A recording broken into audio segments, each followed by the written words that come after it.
Allahumma salli wa sallim wa barik ala Sayyidina Muhammad wa ala alihi wa ali baitihi wa zurriyatihi ajma'in. Allahumma nas'aluka khaira hadzal yawm wa khaira ma fihi wa khaira ba'dahu wa na'udzubika min syarri hadzal yawm wa syarri ma fihi wa syarri ba'dahu. Terakhir nomor berapa tuh, Kiai? Ingat nggak, Kiai? Nomor 5. Wah, ingat Pak ya. Kita membahas mengenai keunikan umum dari umat Nabi Muhammad dibandingkan umat terdahulu. Kalau kita ulang, dulu kalau ada terkena najis, baju dipotong, bukan dicuci. Kalau ada perempuan haid, tidak boleh duduk bersama, makan bersama, tidur bersama, itu nggak boleh di zaman Bani Israel. Lalu kalau ada terjadi kehilangan nyawa, mau sengaja tidak sengaja, dihukumi sama. Tapi di umat Nabi Muhammad SAW itu dibedakan. Dan yang keempat, ada taubat di zaman Nabi Musa, kalau salah pertobatannya dengan bunuh diri. Dan ini sudah dihapus juga, ya. Dan yang kelima, iftidahul ashabil ma'asi, bahwa kalau dulu ada orang bermaksiat, maksiatnya langsung dibuka oleh Allah. Kalau sekarang Nabi mengatakan kullu ummati mu'afan illal mujahirin, semua dosa umatku dapat diampuni selama tidak ember. Jadi masa lalu kita biarlah jadi masa lalu. Bahkan yang kita buat malam tadi nggak usah kita ceritakan kepada orang hari ini. Oh, saya mau curhat, nggak usah curhat yang begituan. Curhat saja kepada Allah Subhanahu wa Ta'ala, ya. Semua kita punya masa kelam, karena kita bukan malaikat. Maka tidak usah disesali dalam pengertian putus asa. Cukup disesali supaya kita dapat bangkit kembali. Dan kita sadar bahwa oh iya, saya manusia kok, gitu. Kita bukan malaikat kok, wajar kalau salah. Maka karakter kita harus suka memaafkan. Allah saja memaafkan, masa kita enggak memaafkan. Dan umat yang paling banyak dimaafkan Allah itu umat Nabi Muhammad sallallahu alaihi wasallam. Kenapa kok bisa begitu? Karena ujiannya lebih berat. Ujiannya nanti ketemu sang maha penipu, Dajjal. Karena penipu, dia bisa menirukan gaya Nabi, maka disebut Al-Masih. Mirip-mirip Nabi Isa, tapi Isa prank, Isa yang palsu, bukan Isa yang asli.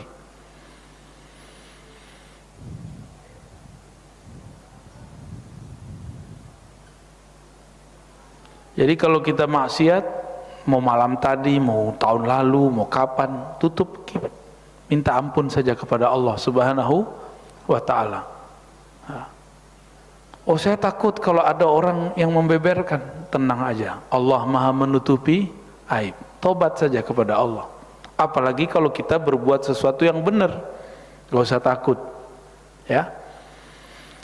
Yang keenam, nah sebelum yang keenam kita mari bacakan surah Al-Fatihah. Semoga Allah membuka hati pikiran kita semua, dan dengannya Rasulullah memberikan syafaatnya kepada kita, dan pengarang kitab ini diangkat derajatnya di alam sana.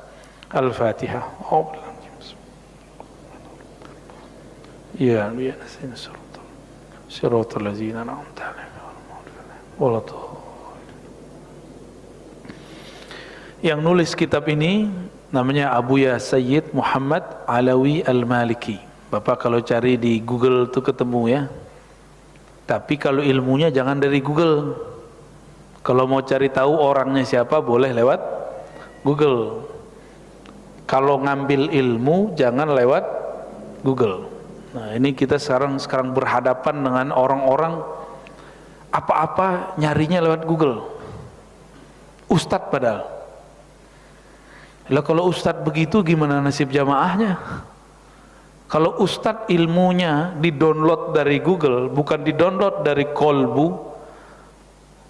terus gimana nasib jamaah? Ya, kolbu itu kalau orang Yaman nyebutnya galbu, galb, pakai mirip-mirip kayak gak, mirip ya, Google cocok logi.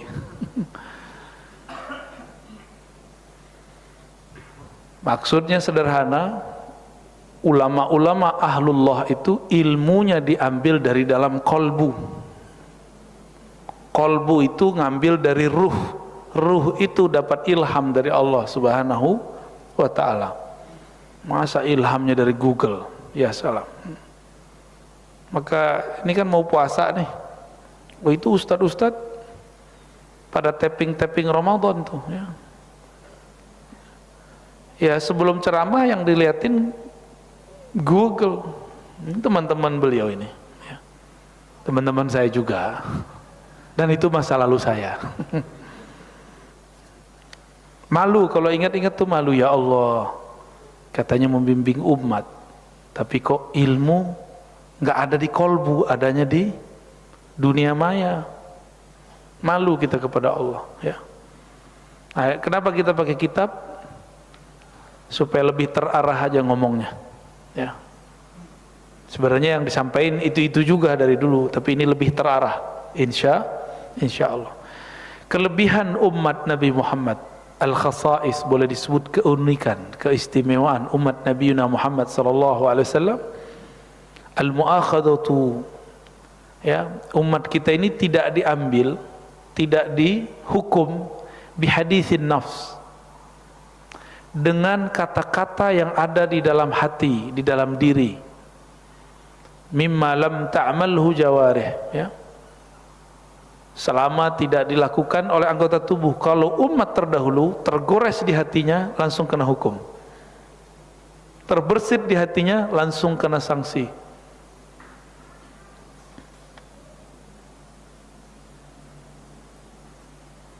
Itu sebabnya mereka mengatakan sami'na wa asaina, kami dengar tapi kami maksiat, kami ingkar.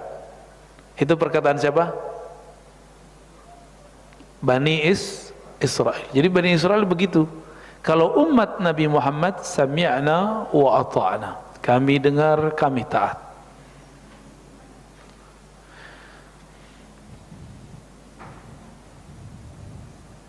Ayat apa yang ada kalimat sami'na wa ata'na? Apal enggak? Kalau yasinan ya. Wah, ini kayaknya pembid'ah yasin nih. Gimana yang ada lafaz sami'nanya?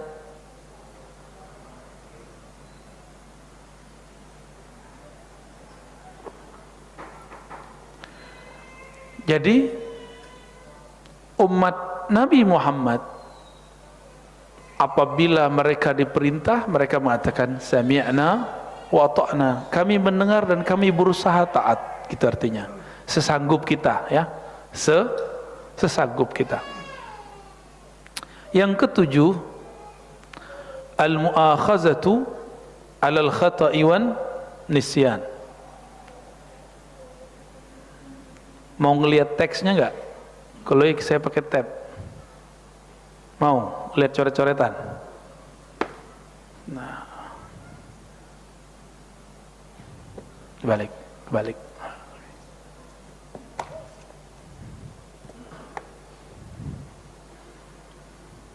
Oke, baik. Ada di tas, duduk. Tas sana.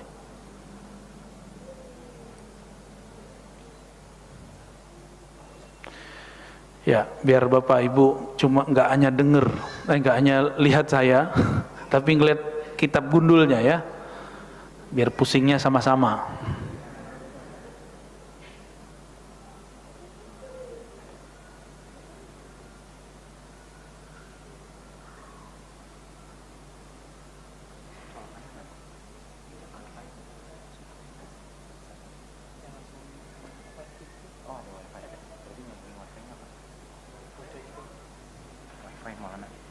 Oh gitu.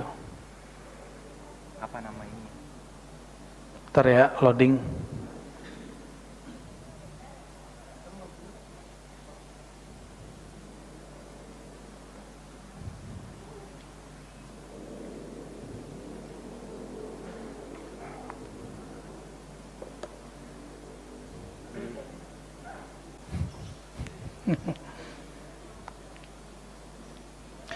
Baik, PDF-nya malah nggak ketemu ya.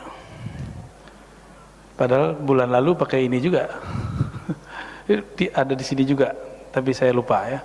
Ntar aja kita cari. Bismillahirrahmanirrahim, kita lanjut. Jadi keperbedaan umat ini dengan umat terdahulu, mereka dihukum dengan apa yang ada tergores di hatinya, sedangkan umat kita tidak dihukum. Ya, tutup. Al-mu'akhazatu 'alal khata'i wan nisyan. Jangankan itu, umat terdahulu hanya keliru dan lalai itu kena hukum. Umat ini udah lalai, udah dosa, dimaafin. Yang penting gak ember.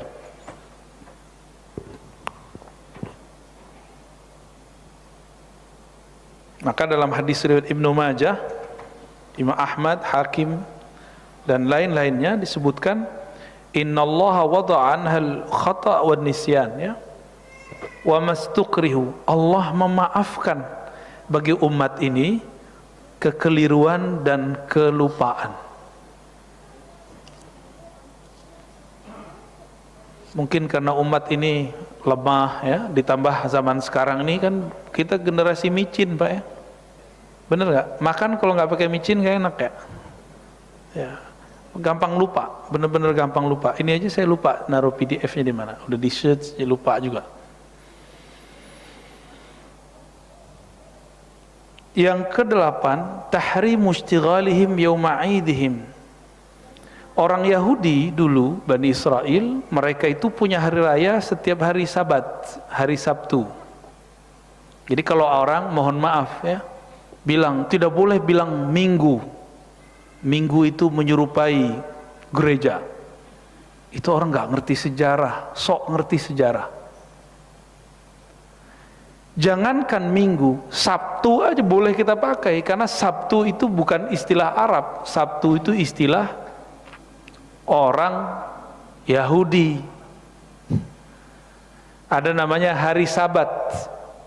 Bener? Kenapa Sabat boleh dipakai, Minggu nggak boleh dipakai? Apa berkaitan dengan akidah kita? Enggak. Jadi jangan latah ngikutin WA, apalagi pakai Google, apalagi pakai Wikipedia. Wikipedia itu baca-baca aja, tapi tidak bisa dijadikan sandaran keilmuan. Dia berubah setiap hari, ada upgrading setiap hari. Ya, jadi boleh nggak bilang hari Minggu? Jadi berubah nggak imannya? Oh enggak, itu dulu di Spanyol ya, salam ya sini ya. Lebih tua Minggu atau Sabtu istilahnya. Lebih tua mana? Penggunaan istilah dalam keagamaan Yahudi atau istilah agama Kristen? Yahudi. Orang Yahudi menyebut setelah Jumat itu Sabat, Sabtu. As-Sabtu itu bahasa Arab, Sabat bahasa mereka. Sama akarnya. Jadi kalau kita tulis, kan kita nulisnya Sabtu gini ya. Itu bahasa Arabnya gini.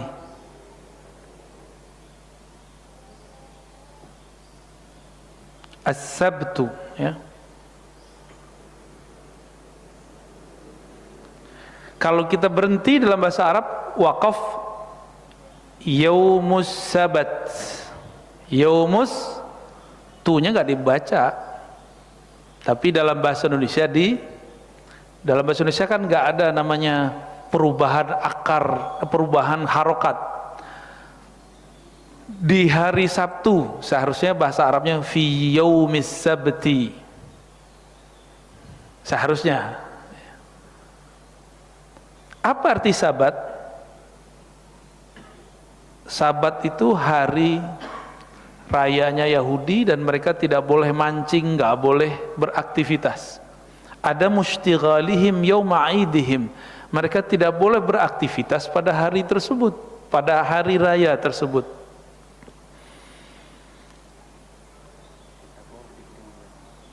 Oke.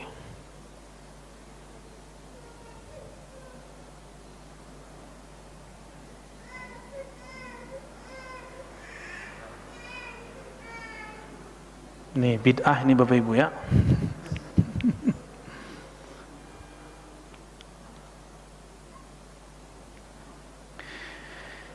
Tahrim ishtighalihim yawma 'idihim. Kalau kita hari Jumat masih boleh jualan nggak? Boleh. Yang nggak boleh cuma pas Jumatan, ya.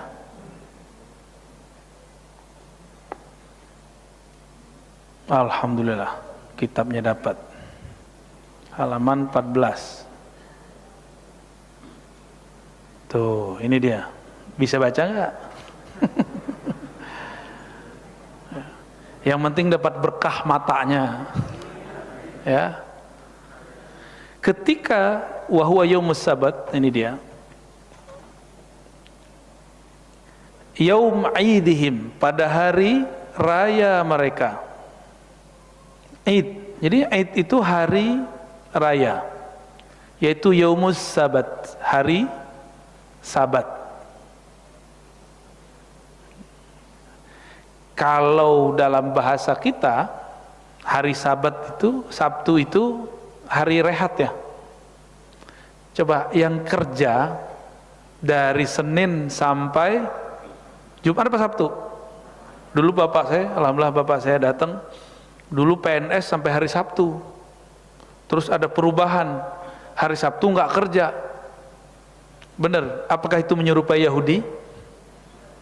Katanya kalau buat maulid Nabi menyerupai Nasrani. Sekarang orang libur hari Sabtu, nggak kerja, menyerupai siapa tuh? Yahudi itu ente ya. Selamat bergabung. Giliran kita cuma buat maulid Nabi sekali setahun dibilang menyerupai Yahudi. Dia menyerupai Yahudi, menyerupai Nasrani setiap libur Sabtu dan Minggu. Coba, Minggu libur nggak? Tuh, hari rayanya siapa? Nasrani, libur. Kita ikut libur Pak. Giliran hari Jumat libur nggak? Emang umat Islam ini dibuat suka ngalah ya. Hari Jumat nggak ada libur. Bener nggak? Emang kita ini harus legowo, jadi nggak usah baper, ya. Ketika ukhiza alaihimul ahdu wal mitsaq, ketika mereka diambil perjanjiannya, bita'zimi yaumis sabat, untuk mengagungkan hari Sabtu, wal qiyam bi amrih, wa adam ishtighalihim wa amalihim fih, dan tidak melakukan kegiatan apapun pada hari itu. Walidzalika lamma khalafu wa tahayyalu ala istiyadil hitan, lalu ketika mereka melanggar dengan cara berburu, Allah kutuk langsung jadi kiradatan. Apa arti kiradatan? Jadilah kamu terkutuk. Menjadi apa? Kiradah.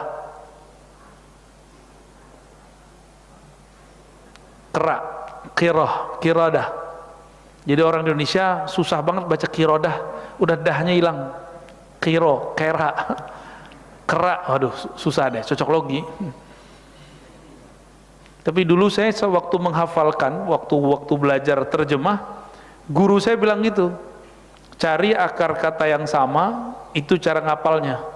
Jadi ketika ketemu kirodah, berarti kera itu. Umurnya nggak lama, cuma 3 hari sampai seminggu mati semua keraknya. Tapi wallahu alam apakah mati semua? Enggak. Sedangkan teori Darwin itu dia nggak bicara kera yang ini. Darwin berbicara manusia purba sebelum Nabi Adam. Memang ada, tapi bukan manusia. Manusia tapi bukan manusia. Ya. Kadzalika nabluhum bima kanu yafsukun, demikianlah kami menguji mereka sesuai dengan kefasikan mereka, ya.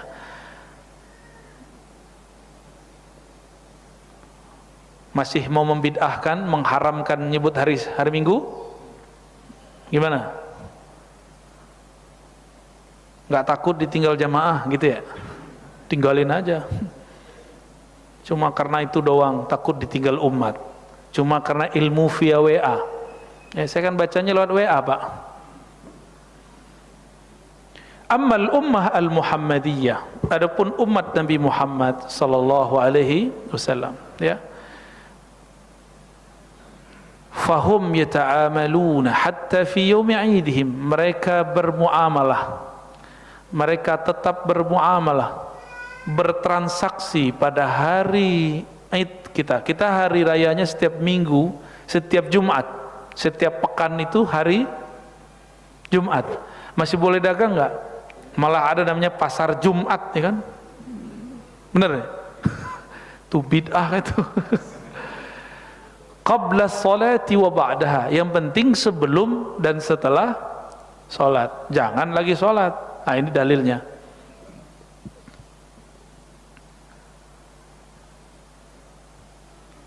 Nikmat nggak jadi umat Nabi Muhammad?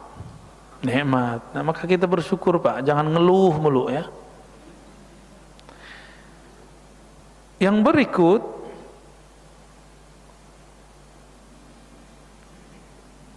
at-ta'un. Di zaman dahulu virus itu azab. Di zaman ini enggak. At-ta'un, ta'un itu virus, wabah. Jadi boleh kita artikan wabah, bisa juga berarti virus. Azabun adalah azab alal umamis sabiqah, terhadap umat terdahulu. Tapi di umat ini rahmatan bihim wa syahadah. Dua hal, satu rahmat, dua persaksian, maksudnya syahid. Jadi kalau ada umat ini kena virus, itu rahmat. Maka jangan lagi kemudian memahami orang kena COVID, dia kena siksa. Apalagi pemahaman kita mengatakan yang kena COVID munafik. Ya salam, sudah berapa banyak orang soleh kena COVID? Dia lebih soleh dari kita semua. Kita lebih munafik dari mereka, masih hidup sampai sekarang. Benar, ada kiai yang sudah wafat, amalnya lebih banyak dari kita. Ada tetangga yang lebih soleh, dia lebih soleh dari kita, lebih dermawan. Meninggal duluan, kita yang tiap hari matanya maksiat, masih Allah biarkan. Ya, jadi jangan menyakiti orang-orang yang kena COVID dan keluarganya. Dulu makanya orang takut, awal-awal kena COVID takut dituduh munafik. Dianggap sebagai sesuatu aib, ya.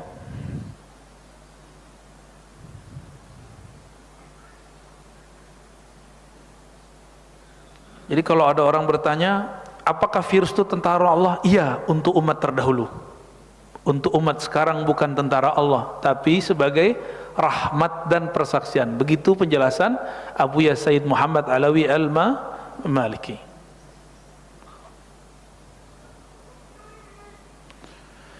Yang ke-10 kelebihan umat Nabi Muhammad SAW, tahrimu ba'di thayyibat minal at'imah.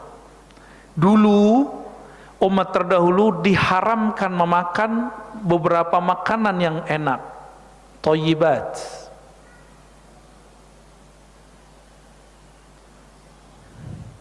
Jadi dulu ada makanan enak nggak boleh dimakan. Nah, tapi di zaman ini disebutkan uhillat, ya, lahum, ya, dihalalkan bagi mereka. Jadi halal itu bahasa Arab, Bapak Ibu yang melakukan Allah, halal, ya, kita sering nyebut halal. Halal begini, ya, itu dari bahasa Arab begini, halal. Apa arti halal? Terlepas. Apa yang terlepas? Larangannya. Kalau haram, ya, haram itu bahasa Arabnya ini berarti mana'a, dilarang atau terlarang, ya. Sekarang larangannya dilepas, disebutlah halal, gitu, ya.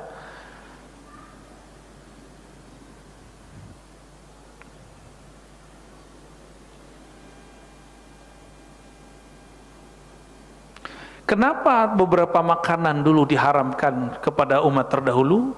Karena mereka zalim. Itu ayatnya surat An-Nisa ayat 160.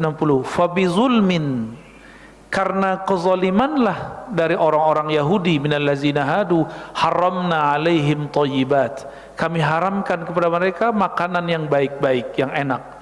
Uhillat lahum wa bisaddihim an sabilillahi katsira. Ya. Kita lanjut, ya. Contohnya, ya, qad bayyanallahu anwa ma harramahu alaihim wa huwa kullu dhi zufrin.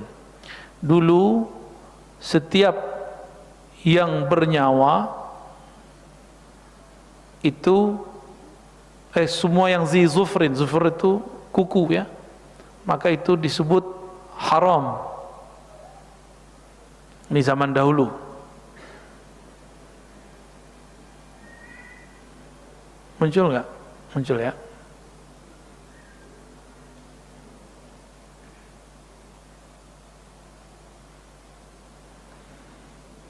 Ma laysa bimufarrijil asabi' minal bahaim. Kukunya itu dia nyatu begini, terus kukunya keluar, ya. Contohnya beberapa hewan-hewan ternak, ya, yang kita ternak sekarang kayak burung. Burung itu punya kuku nggak? Tapi kita boleh makan nggak? Boleh, ya. Dan beberapa yang lain, ya. Dulu haram untuk semua umat Yahudi, tapi sekarang boleh untuk umat kita, ya. Asyham.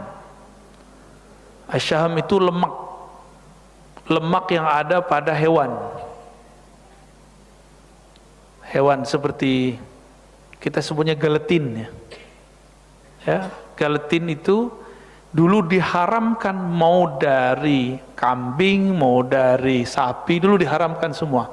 Tapi sekarang kalau hewannya halal, maka minyak yang muncul dari dia halal, ya.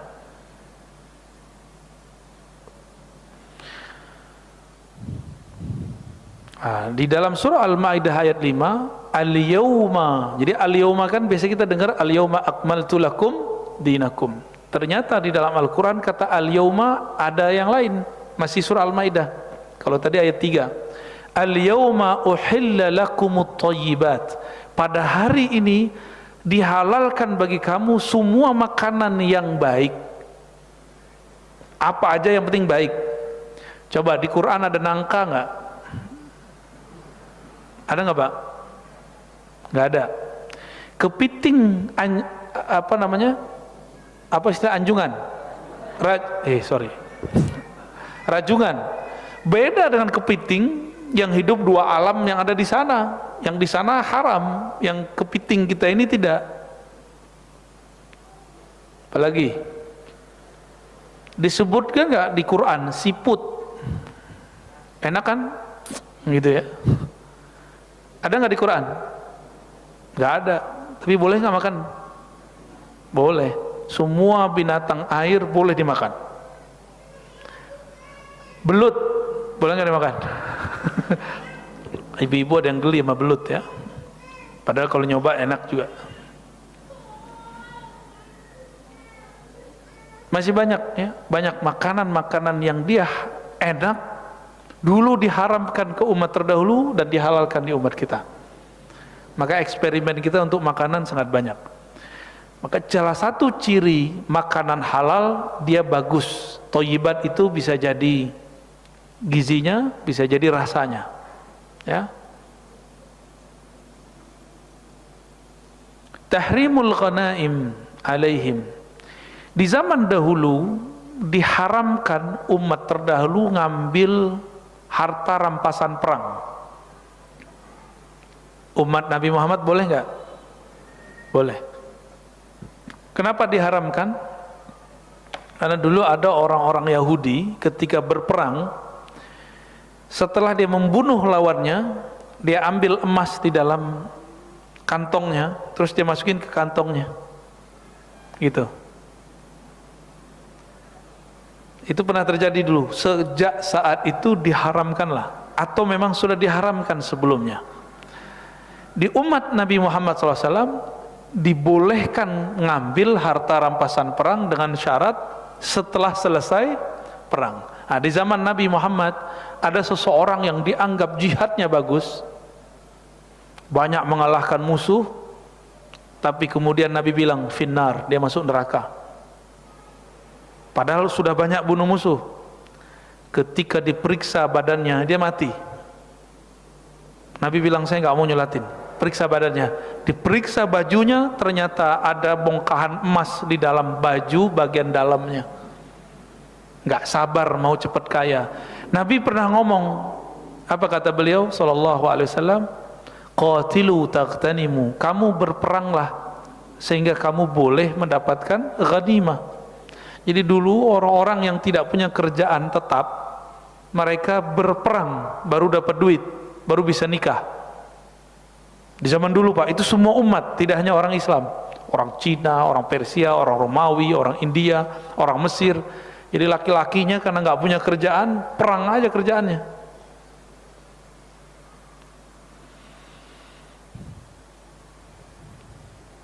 Nah, di umat ini dibolehkan ngambil harta rampasan perang, tapi setelah selesai perang dan dibagi secara merata, ya.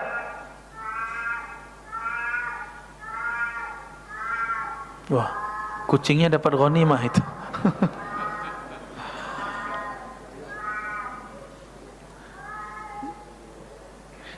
Di zaman dulu umat terdahulu diharamkan sholat kecuali di tempat tertentu. Makanya sampai sekarang agama sebelah kalau mau ibadah cuma di tempat ibadah suci mereka, mungkin di gerejanya, di sinagognya.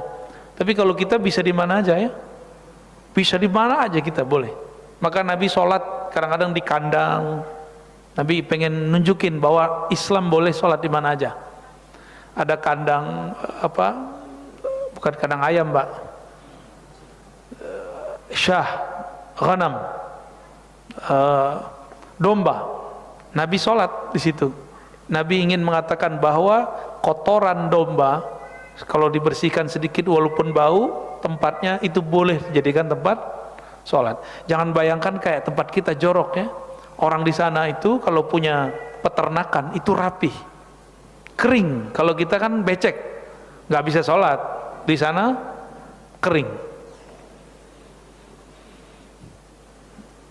Ada hadis Nabi mengatakan khaliful musyrikin, berbeda penampilanlah, berbeda caralah dengan orang-orang musyrik. Bagaimana orang musyrik atau orang Yahudi? Orang Yahudi atau musyrik, mereka tidak sholat pakai sandal. Sallu ala ni'alikum, sholatlah pakai sandal. Dibaca dulu oleh orang Surabaya, bukan santrinya, tapi orang yang belajar kitabnya sendiri. Akhirnya viral lah beberapa waktu mazhab sholat pakai sendal. Pernah dengar nggak dulu? Lupa ya? Antum ingatannya ingatan micin ya. Yang kayak gitu-gitu nggak inget gitu.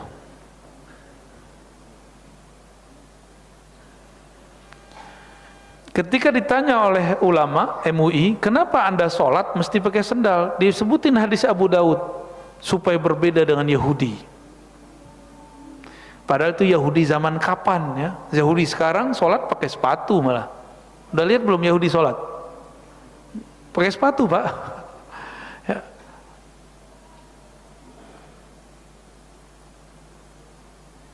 Kalau Nabi SAW mengatakan wajuilat liyal ardu masajidah, bumi tanah dijadikan semuanya boleh jadi tempat sholat ya.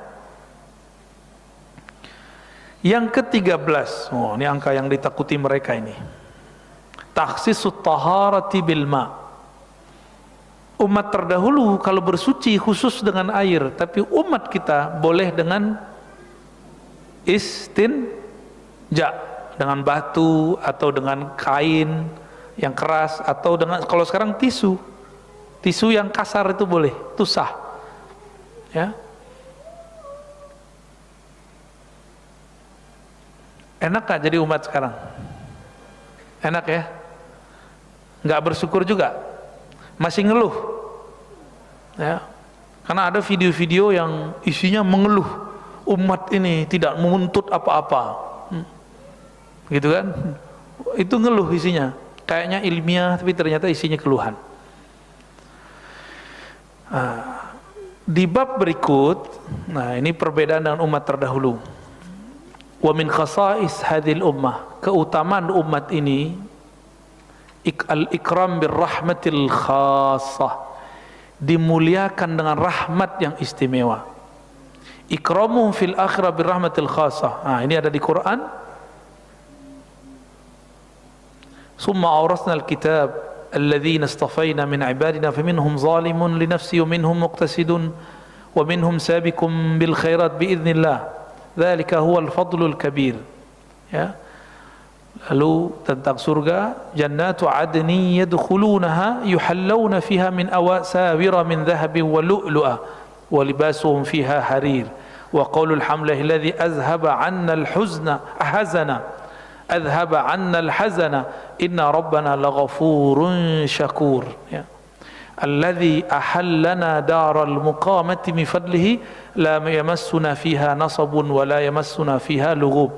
Nanti silakan dicari surat Fatir ayat 323 sampai 35. Ini berbicara tentang umat. Umat ini dibagi tiga. Pertama, zalimun li nafsih. Pertama yang zalim kepada dirinya. Yang pertama nih.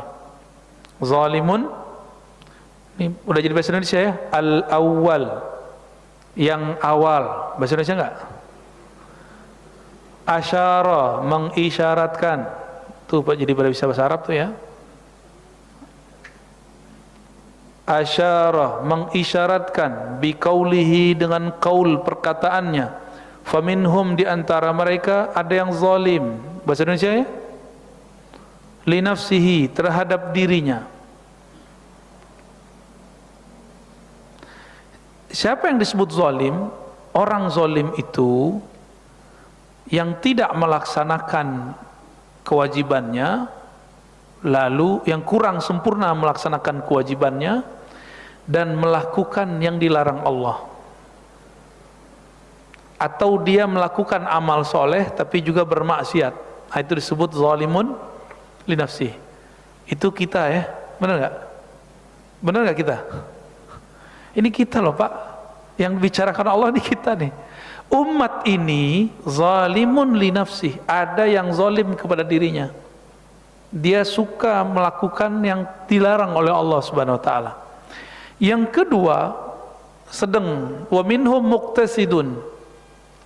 Dia melaksanakan yang wajib, ya, meninggalkan yang haram, ya. Tapi amalnya pas-pasan. Terkadang melakukan yang dimakruhkan. Ya. Kiai-kiai ini ngerokok alasannya makruh. Benar enggak? Makruh apa haram? Makruh apa haram? Nah, yang bilang makruh pasti ngerokok. Saya berdebat, saya nggak ngerokok Pak. Saya berdebat, yang debat bukan ulama, tapi tamatan salah satu universitas di Bandung. Kata dia, rokok itu syirik. Pernah dengar nggak orang ngomong itu? Rokok syirik. Gimana? Alasannya sederhana, orang azan, rokok belum habis, dihabisin dulu. Inilah musyriknya perokok, kata kawan saya. Ya, tamatan salah satu universitas di Bandung. Ya. Jangan ngerasa dulu. Saya tanya, rokok disebutkan nggak keharamannya di Quran? Dia nggak hafiz Quran, bengong juga, nggak tahu. Saya kasih tahu ya, di Quran yang diharamkan itu khamar. Apa? Khamar. Apa arti khamar? Tua atau narkoba. Di Quran khamar hanya disebut dengan kalimat rijsun. Apa arti rijsun? Ya Abdurrahman ngerokok nggak? Enggak ya. Kalau ya jenggotnya udah habis tuh. Rijsun. Apa rijsun? Rijsun ada yang mengatakan najisun, najis atau terlarang. Nah, kita artikan terlarang. Gak ada di Quran menyebutkan khamar itu syirik, gak ada. Yang ada cuma kok bisa-bisanya rokok yang tidak disebut di Quran dia sebut syirik. Ini kan bahaya. Maka orang Jawa, orang Madura itu belum lahir udah ngerokok, Pak. Udah bisa ngerokok orang Madura, gitu canda kawan kita ya. Belum lahir udah bisa ngerokok dia. Baru lahir, wah. Begitu biasanya orang sana anak kecil ngerokok. Berarti musyrik semua dong. Mikir-mikir kalau fatwa ya. Mikir-mikir kalau menyebutkan status hukum suatu perbuatan. Jangan sampai karena kita pengen mengikuti saran dokter ya banyaklah dokter yang bilang rokok berbahaya. Tapi dia ngerokok, benar gak? Ya, kata kawan kita suwe. Jadi sesuatu yang menurut dia syirik belum tentu syirik. Cuma karena dia lagi mau sholat terus rokok belum habis dihabisin, itu dia gak musyrik. Antum berapa kali musyrik pakai handphone? Ya saya tahu yang bilang syirik itu orangnya udah meninggal ya, salah satu juga orang pergerakan di Bandung. Dia punya buku tentang tauhid. Tapi pas kita cek dia nggak ahli tauhid. Dia pakai pemahamannya pakai Quran. Kita cek dia nggak mengerti ilmu tafsir Quran. Cuma semangat aja. Quran kan nggak boleh sembarangan ditafsir. Ada ilmunya, ada prosedurnya. Ini akibat menfatwakan sesuatu nggak pakai prosedur. Atas dasar itulah MUI dulu mengeluarkan fatwa. MUI ngeluarin fatwa dibagi 3, haram, makruh, 2 ya, haram, makruh gitu aja. Kayaknya ada boleh juga deh. Kayak narkoba, haram nggak narkoba? Tapi untuk urusan kedokteran boleh nggak? Boleh. Obat bius malah menjadi sesuatu yang dianjurkan. Jadi jangan sembarangan berfatwa. Orang yang sembarangan berfatwa fannar aula, maka dia lebih awal dikejar api neraka ya. Makanya saya sampai sekarang nggak berani fatwa, Pak. Saya cuma ngikutin fatwa ulama terdahulu yang relevan atau ulama sekarang yang mengeluarkan fatwa. Ya dikit-dikit sih pakai, cuma untuk diri sendiri dan sekitar. Untuk jamaah saya nggak berani, kecuali Bapak udah tasdik sama saya. Boleh ikut ya. Yang ketiga, sabiqun bil khairat. Nah, ini ideal. Yang sangat suka berlomba-lomba melakukan khairat, kebaikan. Itu yang ketiga ya. Ini yang dikatakan oleh imam di kalangan mufassirin, imam sahabat, as-sabiq bil khairat yadkhul jannata bighairi hisab. Ini hadisnya penting nih ya. Ini macam-macam umat Nabi masuk surga.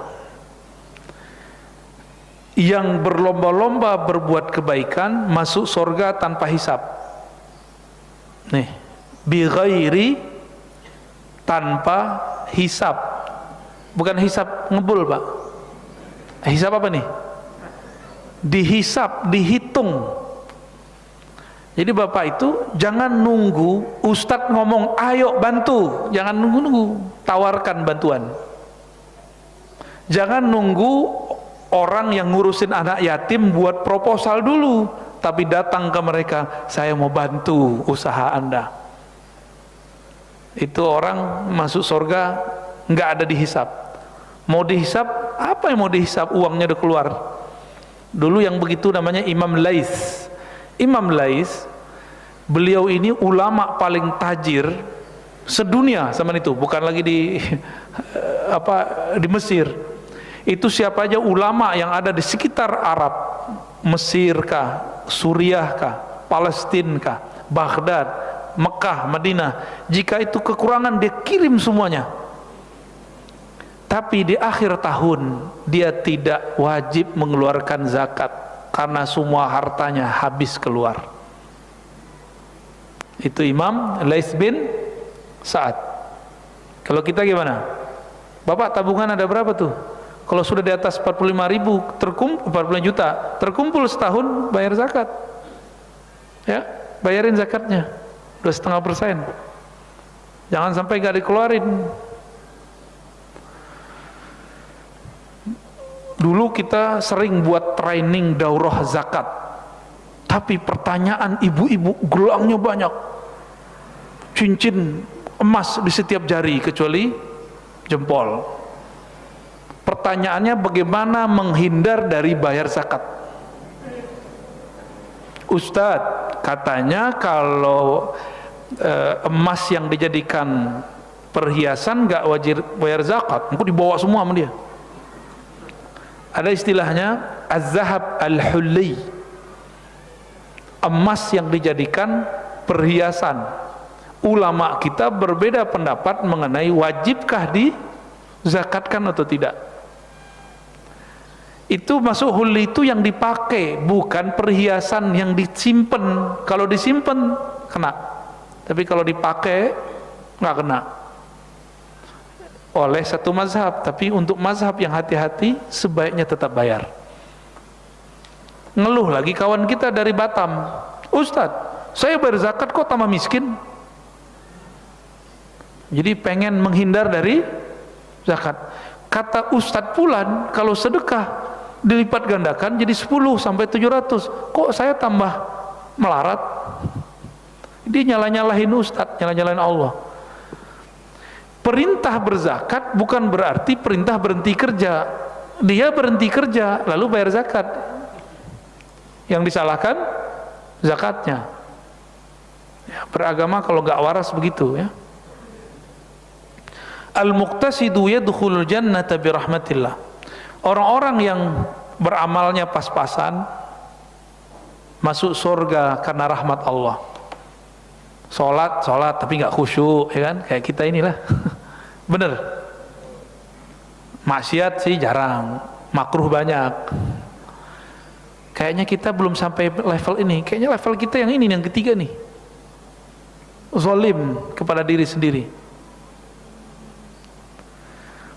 Orang yang zalim kepada dirinya sendiri masuk surga bukan langsung dapat rahmat Allah, tapi lewat syafaati Sayyidina Muhammad sallallahu alaihi wasallam. Kayaknya cuma syafaat Nabi yang bikin kita selamat. Gimana caranya? Banyak-banyak salawat. Nah, ini riwayat kata beliau jayyidah, riwayatnya bagus. Udah mau jam 8:30 Pak. Tadi mulainya agak telat ya, saya 8:30 ya. Jadi umat kita dapat apa di hadis ini? Satu, tidak dihisab. Satu, masuk surga dengan rahmat Allah. Satu lagi masuk surga karena syafaat. Tidak ada di situ masuk surga karena banyak sedekah. Enggak. Sedekah itu kewajiban kita. Surga itu kebaikan Allah, kemurahan Allah. Enggak ada masuk surga karena sholat. Terus untuk apa kita sholat? Untuk diri kita sendiri, bukan untuk beli surga. Ya, jadi tolong jangan lagi berpikir tahajud kita lah yang bikin kita masuk surga, sedekah kita yang bikin masuk surga, bukan. Yang bikin masuk surga karena Allah sayang atau Rasulullah memberikan syafaat. Nah, itu yang diminta tiap hari. Maka kalau berdoa, irhamna ya arhamar rahimin, itu maksudnya. Dan yang ketiga apa tadi? Syafaat Nabi Muhammad sallallahu alaihi wasallam. Tiap hari doalah minta syafaat Nabi, ya.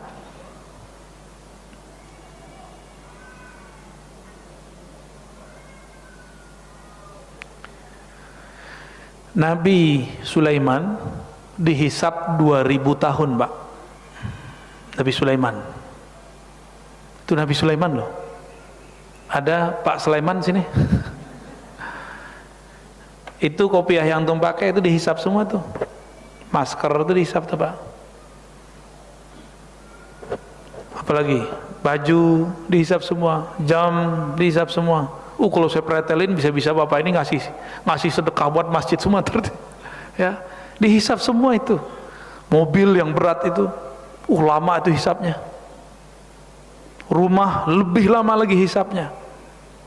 Kalau nggak dapat syafaat Nabi Muhammad, kita nunggu 1000 sampai 2000 tahun bahkan lebih.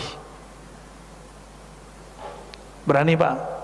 Kata Nabi Muhammad, Abdurrahman bin Auf, dia mesti merangkak, bahkan bukan merangkak lagi, berjalan itu ngesot pakai dadanya.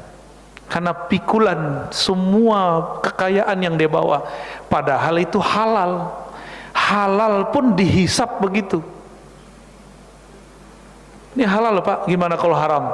Kalau haram bukan dihisap lagi, langsung ditarik, disiksa langsung.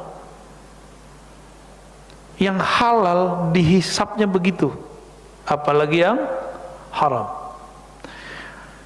Oleh karena itu Bapak Ibu, sahabat-sahabat yang dimuliakan Allah, jangan pelit bersedekah, jangan pelit bersolawat ya. Semua itu yang bikin Allah tertarik sama kita. Jadi Allah itu sayang sama kita kalau kita kemudian beramalnya tulus.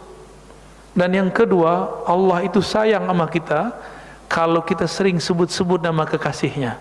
Siapa nama kekasihnya? Muhammad sallallahu alaihi wasallam. Maka Nabi Muhammad ini gelarnya Habibullah. Habibullah. Maka di dunia ini, di alam semesta ini, yang Allah anggap orang itu ada, itu yang berselawat kepada Nabi Muhammad sallallahu alaihi wasallam. Yang enggak selawat lewat semua ya.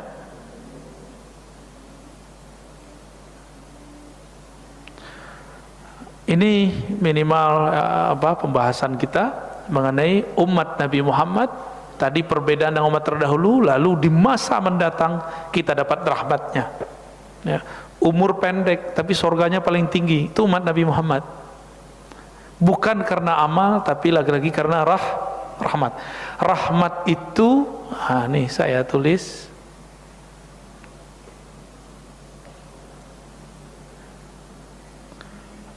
rahmat itu sifat dari Rahman dan Rahim.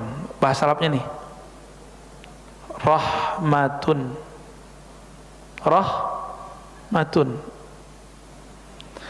Rahmatun cabangnya 2. Yang pertama Rahman. Rahman itu kasih sayang bagi semua makhluk, kafir, mukmin, dapat semua. Itu Rahman. Yang kedua Rahim. Rahim itu hanya untuk kekasih Allah. Sedangkan Rahman untuk kafir dapat, mukmin dapat. Jadi kalau nggak ada Bismillahirrahman, maka orang kafir sekarang melarat semua Pak. Jadi kita nggak akan bisa menolak bahwa orang-orang yang tidak percaya kepada Allah itu diberikan fasilitas hidup yang enak karena rahmannya Allah. Karena nama Allah Ar-Rahman itulah kita nggak boleh kemudian mengingkari. Kok yang Yahudi enak ya, kok Cina enak ya, jangan ngomong gitu lagi ya. Siapa tahu mereka ada yang percaya kepada Allah. Kalaupun mereka tidak percaya kepada Allah, karena Rahman inilah mereka dapat keberkahan ya. Jadi kafir, mukmin dapat. Inilah yang kita perebutkan dalam dunia kerja. Yang kerja ada yang beriman, yang kerja ada yang kafir. Tapi yang dapat kasih sayangnya cuma wali-wali Allah. Ini disebut wali. Jadi Rahim li awliyaih, Rahman li jami'i khalqih. Rahim untuk semua kekasihnya, sedangkan Rahman untuk semua makhluknya. Jadi rahmah ini sifatnya Allah yang bercabang di situ dua, Rahman dan Rahim. Cuma rahmah inilah yang membuat nanti kita nggak disiksa, nggak dihisab. Rahmah Allah ini, Bapak Ibu yang melakukan Allah, adanya di mana? Adanya di kolbu Rasulullah. Ada di kolbu Rasulullah. Ya. Hanya ada di kolbu beliau. Maka bersolawatlah kepada Rasulullah, nama kita akan muncul dalam kolbunya. Gitu, ya. Kalau nama kita masuk ke daftar orang yang Nabi balas solawatnya, Allah akan memberikan syafaat kita semua. Nah, jadi wirid akhir zaman yang paling kuat, yang nggak boleh ditinggal adalah solawat. Solawat itu yang paling banyak dilakukan itu sekarang di negeri kita, dalam bentuk solawatan, maulidan. Maka kemana-mana saya menyarankan tolong hidupkan majelis maulid. Itulah cara ngambil hati Rasulullah Sallallahu Alaihi Wasallam. Kalau solat kita nggak khusyuk, kita malah banyak debat. Apalagi ilmu, malah sekarang banyak orang bertengkar pakai ilmu hadis. Malah banyak sekarang orang ngaku ahli hadis, nyalain mulu, ngaku manhajnya sunnah, kerjanya membid'ahkan orang mulu. Nggak bisa pakai itu, hanya bisa dengan sholawat kepada Rasulullah Sallallahu Alaihi Wasallam. Barangkali itu, Kiai, gimana, ngantuk? Ngantuk jagoan kita nih. Mungkin pertanyaan dua orang boleh nih. Satu bapak, satu ibu. Atau pakai kertas?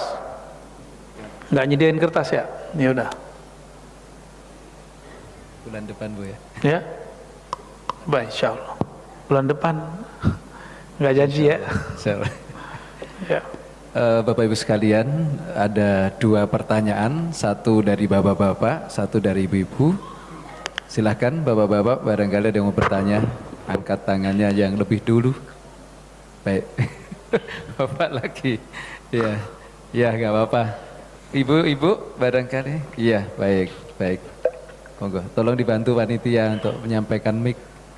Sini lewat sini aja biar cepat. Alhamdulillah. Lewat sini ya.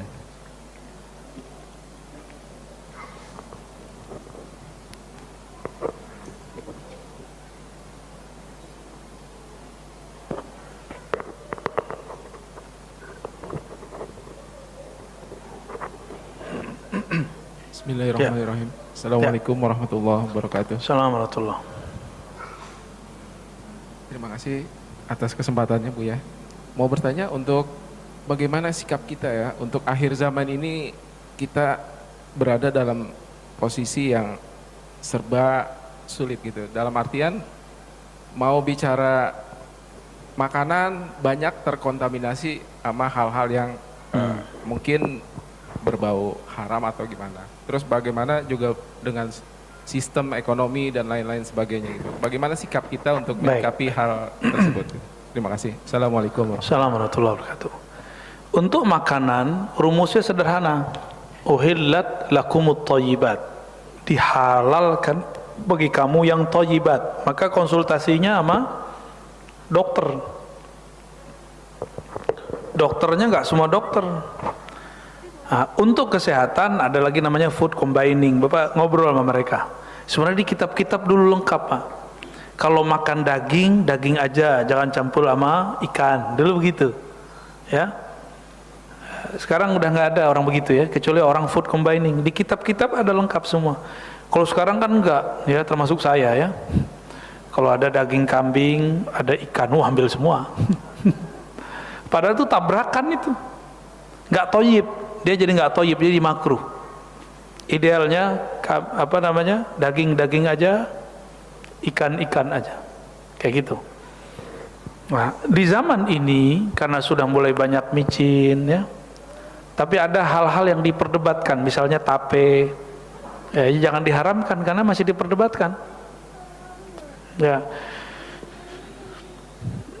Jadi cukup jadi rumusnya yang thayyib halal. Ya, semua yang thayyib halal. Oh, cara belinya pakai Grab gitu ya. GrabFood, GoFood. Nah, kalau Bapak mengharamkan uang-uang digital, uang-uang e-commerce, ya sudah. Lewat, Pak. Ini saya buat ilustrasi. Nabi itu pernah nggak menciptakan mata uang? Pernah nggak menciptakan mata uang? Nggak pernah. Dinar dirham, dinar itu nama Raja Rum. Dirham sama. Tapi beberapa ahli sejarah mengatakan ini Persia. Nabi ketika bertransaksi ekonomi di daerah Syam, sekarang Suriah, beliau menyaksikan Syam ini disebut Rum Timur. Mereka menggunakan mata uang dinar dan dirham. Maka beliau mengadopsi sistem itu menjadi sistem yang dibolehkan di dalam Islam, karena ada sebuah kaidah yang muncul belakangan. Ini bukan hadis. Al aslu fil muamalat lil ibahah. Pada dasarnya muamalat itu artinya apa? Transaksi benda, bisnis, ini pada dasarnya ibahah. Boleh selama tidak ada dalil yang mengharamkannya, seperti riba. Nah, riba zaman dulu clear. Riba dulu ada riba fadal, ya, ada riba nasai, ya. Itu jelas. Yang disebut riba hari ini belum tentu riba. Yang disebut enggak riba hari ini belum tentu juga bukan riba. Ini kata kawan saya, sekarang semuanya ribawi. Loh, kayak gitu keluarin aja tuh ATM-nya, duitnya kasih sini biar saya aja yang make. Jadi kawan ini nggak konsisten. Giliran dia rugi dia sebut tidak syar'i, giliran dia untung disebut syar'i. Contoh gini, mau nggak Pak? Jadi dia nggak mau ngeredit, katanya kalau kredit, kalau beli cash 1 M, kalau ngeredit jadinya 3 M. Ini riba. Oke, ini riba menurut dia. Coba kita cek. Bapak mau nggak saya minjem tahun ini 1 M, 10 tahun lagi saya balikin 1 M, mau nggak? Ya katanya nggak mau riba. Mau nggak? Sistem begini terjadi nggak di zaman dulu? Yang kita sebut inflasi. Inflasi pada dinar dirham nyaris tidak ada. Nyaris, bukan nggak ada. Nyaris tidak ada. Kita sebut apa? Inflasi. Inflasi nggak ada di kitab. Persoalan inflasi ada pada moneter modern, ilmu tentang keuangan modern. Maka persoalan ini tidak boleh dijawab pakai kitab yang ditulis 3 abad lalu, 4 abad lalu. Harus pakai kitab yang baru. Ulama fikih harus pakai kaedah yang lebih luas. Enggak semua yang bertambah itu riba. Kan orang pakai hadis, kullu qardin jarra naf'an fahuwa riba. Ini hadisnya, saya sebutin ke Bapak ya, tapi antum nanti bakal kaget. Kullu qardin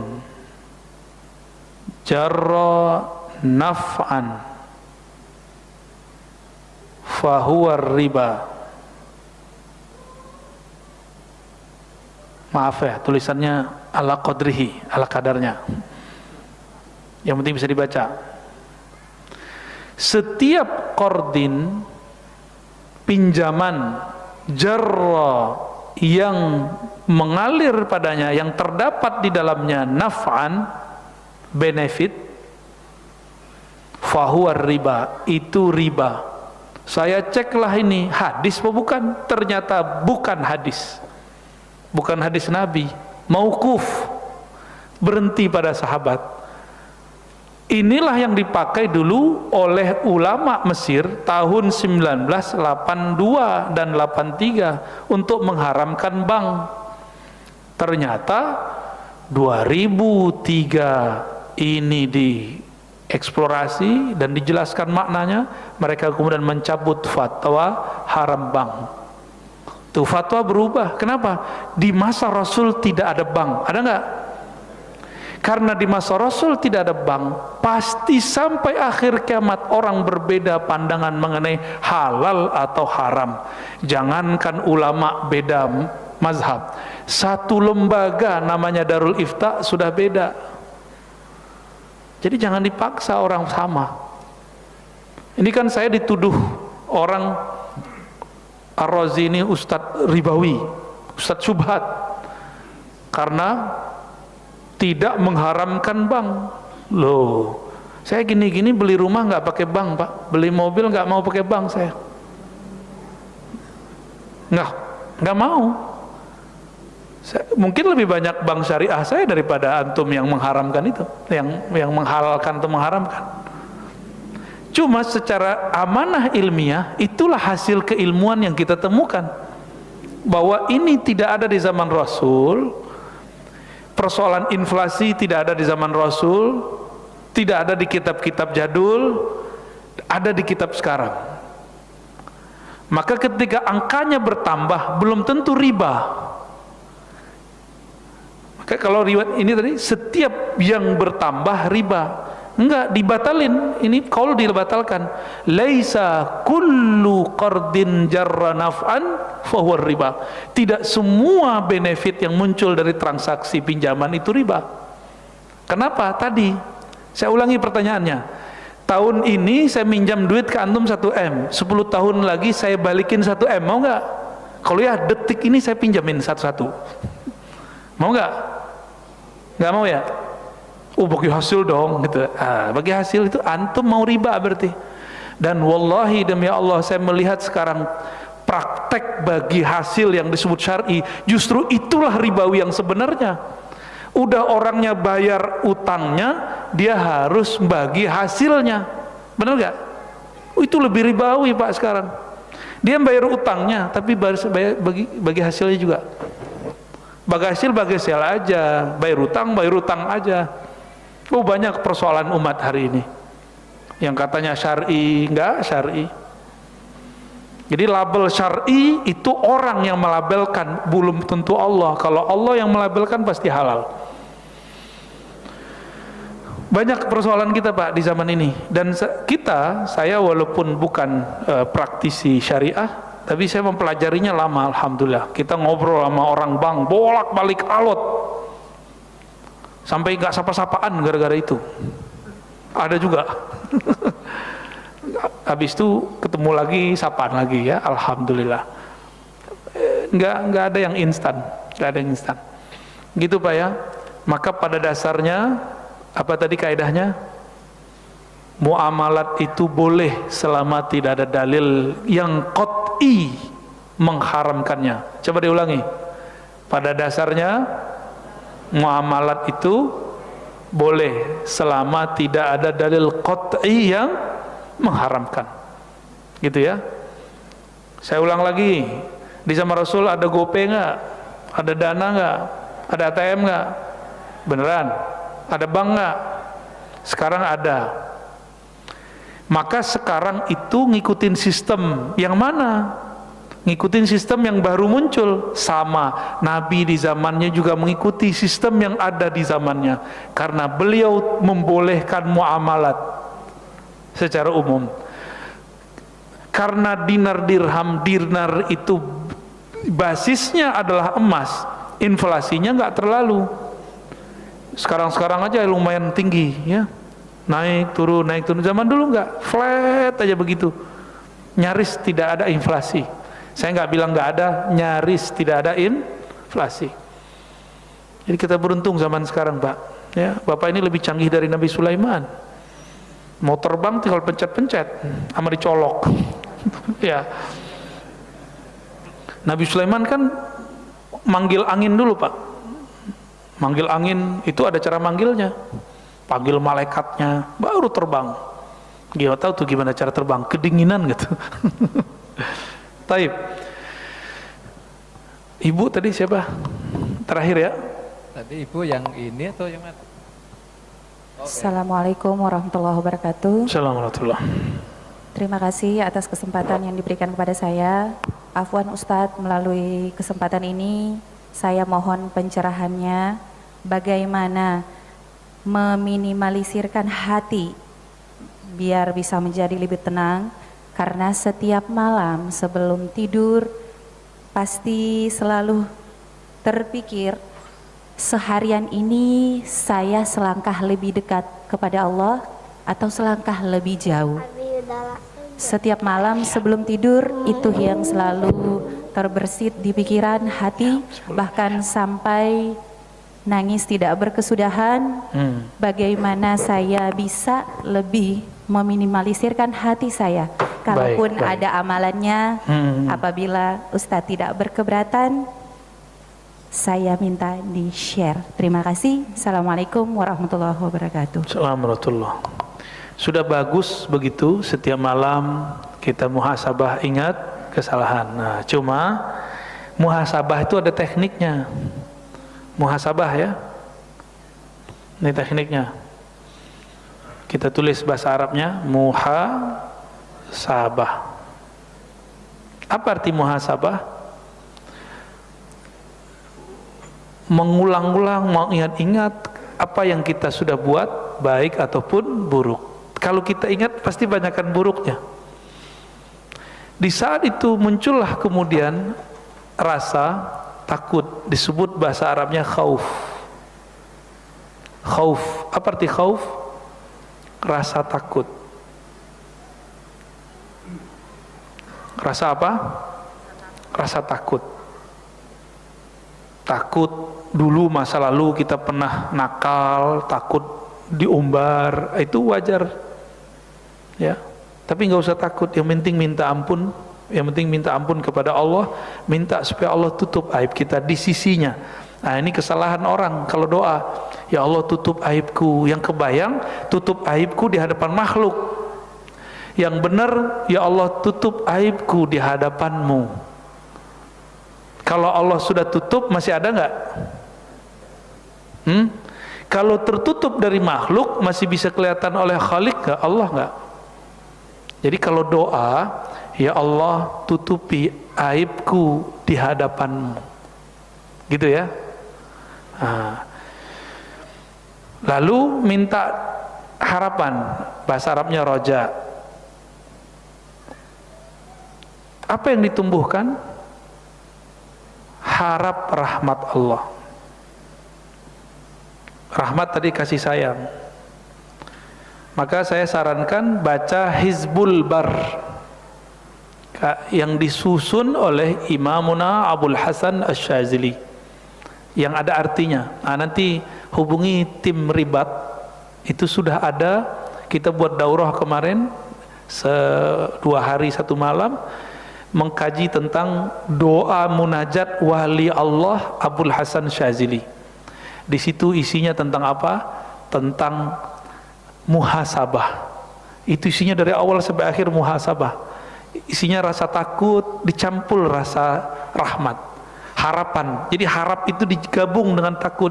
Gak boleh kebanyakan takut, tidak boleh kebanyakan harap. Kebanyakan harap nanti kepedean, gak mau beramal. Kebanyakan takut nanti gak mau move on. Takut gak mau ngaji, masa lalu saya gelap gitu. Ini ciri-ciri orang susah move on. Taib. Jadi gimana caranya? Ini contoh. Imam Syadzili doa, Allah maj'al sayyiati sayyiat man ahbabta. Ya Allah, kami ini banyak dosa. Jika kami ditakdirkan berdosa, tolong jadikan kami pendosa yang Engkau sayangi. Tuh, ngaku kan dosa? Ngaku berdosa, ya Allah, kami ini pendosa. Jika Engkau takdirkan kami berdosa, jadikan kami pendosa yang Engkau sayangi. Bisa nggak begitu? Ya. Kalau Abu Nawas gimana? Ilahi lastu lil firdausi ahla. Ya Allah, kalau masuk surga, masa Abu Nawas pemabuk, Abu Nawas yang nakal, main perempuan, wajar masuk surga? Enggak pantas ya Allah. Tapi kalau Abu Nawas dilempar ke neraka juga enggak berani ya Allah. Itu bahasa khauf dan raja. Khaufnya, ya Allah, aku tidak pantas masuk surga, enggak kuat masuk neraka. Berarti harapannya apa? Faghfir dzunubi, ampuni dosa-dosaku. Digabung. Jadi wali-wali Allah, Abu Nawas itu salah satu wali mantan pendosa. Fudail bin Iyad wali Allah mantan penyamun. Jadi itu preman jahat itu dulu Fudail bin Iyad. Maka saya katakan untuk diri saya sendiri dan kita semua, siapapun yang mendengarkan kajian ini, apapun maksiat antum, apapun dosa, gak usah putus asa kepada Allah. Datang kepada Allah segera. Besok saya maksiat lagi, besok urusan besok, sekarang. Siapapun yang dengar, tobat aja langsung. Allah langsung terima insya Allah. Besok urusan nanti. Itu waswas syaitan, tulul amal namanya. Besok maksiat, tobat lagi, gampang toh. Yang penting tobatnya, bukan maksiatnya. Yang diingat kecanduan tobat, bukan kecanduan maksiat. Beda kalau orang dulu ya, dilarang kita tobat sambalado karena kebanyakan orang doyan maksiat. Enggak, kita doyan tobat. Walaupun dalam hati nafsunya bilang doyan maksiat juga kok. Yang penting doyan, niatnya apa? Niat suka bertobat. Baik. Maka untuk berdoa gak usah pakai bahasa Arab yang ribet. Pakailah bahasa kolbu, karena Allah memandang kolbu. Ini gak ada kaitannya sama dudung ya. Dudung itu urusan dia itu. Urusan dia, saya gak ada urusan sama dia ya. Urusan kita kolbu. Allah mandang kolbu. Kolbu itu bahasanya bahasa makna. Kalau ada rasa di kolbu, lafazkan, gitu Bu ya. Ada rasa di kolbu, dilafazkan. Kalau bisa dituliskan. Ya Allah, saya banyak maksiat. Gak usah disebut maksiatnya. Sebutkan saja saya bermaksiat. Terasa hina, tulis ya Allah, saya hina. Terasa durhaka, tulis ya Allah, saya durhaka. Tapi kalau dibayang-bayangin maksiat semuanya akan dapat siksa, maka kita takut, katakan ya Allah, jika engkau hendak menyiksaku, aku pantas disiksa. Tapi ya Rabb, meskipun aku pantas disiksa, engkau lebih pantas mengampuni. Rahmatmu lebih luas daripada siksaanmu. Gitu kita bermanja-manja kepada Allah ya. Kayak kekasih dengan kekasihnya kan begitu. Kalau kamu mau benci aku, bencilah, tapi aku gak pernah benci kamu gitu ya. Gombal ya. Kira-kira begitu Pak. Jadi ilmu gombal itu dipraktekkan kepada Allah. Allah senang sama orang begitu. Jadi Allah itu gak tegang Pak. Allah itu betul-betul mesra. Maka lafaznya Bismillahirrahmanirrahim, dengan nama Allah yang maha mesra. Itu terjemahan hari ini. Ya, boleh nggak terjemah begitu? Boleh, saya tanggung jawab dunia akhirat. Ya, kita kan selama ini menerjemah ala abad 16-17 yang maha pengasih, maha penyayang. Ngasih bahasa sekarang ngasih, ya, kasih. Beda kan? Padahal pengasih di situ Allah itu mesranya bukan main. Dulu ulama-ulama ahli kolbu merasakan kemesraan itu. Jadi Allah itu asik Pak. Nggak kayak antum bayangkan Allah itu menegangkan. Kalian masuk neraka. Gitu kebayangan gitu, neraka. Ini antum nih korban guru-guru panitia neraka. Sekarang saya bawa panitia baru, panitia surga neraka ditutup ya. Babnya sekarang al-khauf war raja, rasa takut digabung dengan rasa harap ya. Semoga Allah meridhoi kita semua. Ini ngaji terlama selama ini ya, nyampe jam 10 ya. Semoga Allah ridho, semoga Allah ampuni masa lalu kita. Mari kita berdoa. Astaghfirullahaladzim, astaghfirullahaladzim. Allahumma ya Rahman ya Rahim. Wahai ya Allah yang maha mesra kepada hambanya, yang maha baik kepada hambanya, Kami ini hamba Engkau ya Allah tapi tidak tahu diri. Kami ini hamba Engkau ya Allah tapi banyak maksiat. Mulai dari maksiat mata, maksiat telinga, maksiat lisan, maksiat tangan, maksiat perut, maksiat kaki, maksiat kemaluan, maksiat dari ujung rambut sampai ujung kaki. Jika Engkau hendak menyiksa kami ya Allah, kami berhak disiksa. Kami pantas dihancurkan dengan siksaan-Mu. Tapi ya Allah, Engkau menyebut dirimu Rahman, Engkau menyebut dirimu Rahim, Engkau menyebut dirimu Maha Kasih, Maha Sayang. Sayang-Mu lebih luas daripada aras-Mu ya Allah. Maka dengan kasih sayang-Mu ya Allah, meskipun dosa kami memenuhi langit dan bumi, ampunkan kami detik ini juga ya Allah. Ya Allah, jika Engkau hendak siksa kami, kami pantas disiksa. Jika Engkau hendak hisab amal kami tidak satupun pantas untuk membeli surga-Mu. Namun ya Allah, syafaat Nabi-Mu yang kami butuhkan. Isfa' lana bi syafaati nabiyikal Mustafa. Maka ya Allah, berilah kami syafaat Nabi Muhammad sallallahu alaihi wasallam. Allahumma ya Rahmanir Rahim, ya muqallibal qulub, ya man yanzur ila qulubina. Wahai yang membolak-balik hati, wahai yang selalu melihat isi hati kami, ampunkan ya Allah kalbu ini, hati ini banyak nama-nama selain nama-Mu. Ya Allah, betapa cemburunya Engkau. Di dalam sujud pun kami tidak ingat Engkau. Ya Allah, betapa hinanya kami. Di dalam kami bersedekah pun kami merasa itulah harta kami, dan kami senang ketika dipuji, padahal itu adalah milik-Mu ya Allah. Ya Allah, ketika kami baca Quran, kami merasa kami pantas disebut orang yang soleh, padahal suara itu adalah pemberian-Mu juga ya Allah. Ampunkan jumawa kami ya Allah. Ampunkan kami merasa sudah beramal ya Allah. Ighfir lana dzunubana, ighfir lana dzunubana, fa innahu la yaghfiru dzunuba illa anta.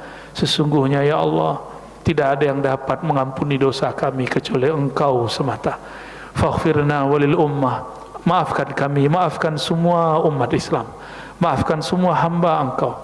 Berhidayah siapapun